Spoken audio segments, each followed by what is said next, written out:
Harta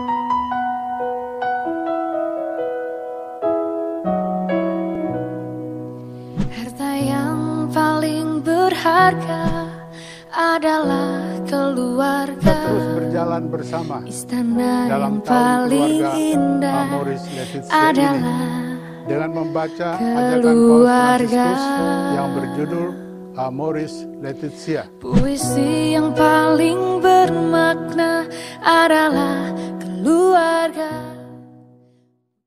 Umat Katolik Keuskupan Jayapura yang terkasih. Kepada saudara-saudari sekalian, saya menyampaikan salam damai dan kasih Tuhan. Pasti sebagian dari saudara-saudari masih sedang giat membahas dan merefleksi tema sinodalitas sinode. Sementara itu, kita juga meneruskan kegiatan kita dalam tahun keluarga ini dengan membaca ajakan Paus Fransiskus Amoris Laetitia mengenai sukacita kasih perkawinan. Kita sampai ke bab ke-7 yang berjudul Menuju Pendidikan Anak yang Lebih Baik. Pokok ini harap diberi perhatian khusus oleh para orang tua. Seperti dikatakan dalam bagian lain, anak adalah anugerah Tuhan yang harus diterima dengan penuh syukur dan dibesarkan dalam kasih sampai mencapai kedewasaan. Pendidikan adalah sarana yang amat penting untuk pendewasaan anak. Dalam bab ini, Paus secara khusus berbicara tentang pendidikan moral dan etika. Pembentukan moral dan etika anak tidak bisa diserahkan ke sekolah. Itu tanggung jawab dan tugas pokok orang tua. Orang tua melaksanakan tugas itu bukan dengan memberikan seperangkat pengetahuan teoretis, tetapi dengan kesaksian hidup sehari-hari. Moralitas dan etika orang tua sendiri pasti punya dampak dalam diri anak, baik dampak yang positif ataupun negatif. Karena itu penting memperhatikan beberapa sikap dan metode yang disarankan Paus.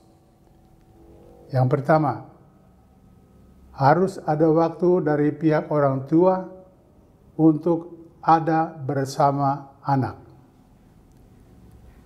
Biarpun orang tua sibuk dengan pekerjaan dan asyik dengan aktivitas sendiri, kebersamaan dengan anak tidak boleh dilupakan. Karena anak terbentuk justru dalam kebersamaan keluarga. Acara harian keluarga untuk makan malam bersama merupakan salah satu saat yang tepat untuk mendengarkan anak bercerita tentang pengalamannya di sekolah, dengan guru, dan dengan teman-temannya. 2. Orang tua harus tahu di mana anak berada. Dengan ada bersama dan mendengarkan anak, orang tua tahu di mana anaknya berada. Bukan soal tempat kemana anak pergi, tetapi bagaimana sikap dan pendirian anak serta perasaannya dalam menghadapi macam-macam hal yang dialaminya. Anak yang mulai akil balik mengalami perubahan-perubahan dalam tubuhnya yang bisa membuatnya bingung dan canggung. Selain itu, ada hal-hal yang dari luar yang masuk dalam lingkup hidupnya dan dia butuh bantuan untuk menentukan sikap yang tepat. Orang tua mesti tahu di mana anaknya berada agar bisa mengarahkannya. 3. Perilaku dan peribahasa adalah ungkapan-ungkapan diri anak yang harus diarahkan agar mencerminkan etika dan sopan santun. Kebebasan anak untuk berekspresi dan bertingkah jangan dibatasi begitu saja dengan larangan-larangan seperti jangan begitu, jangan begini, tetapi harus diarahkan. Kebiasaan yang baik patut dipuji dan diulang-ulangi sampai menjadi etika pribadi.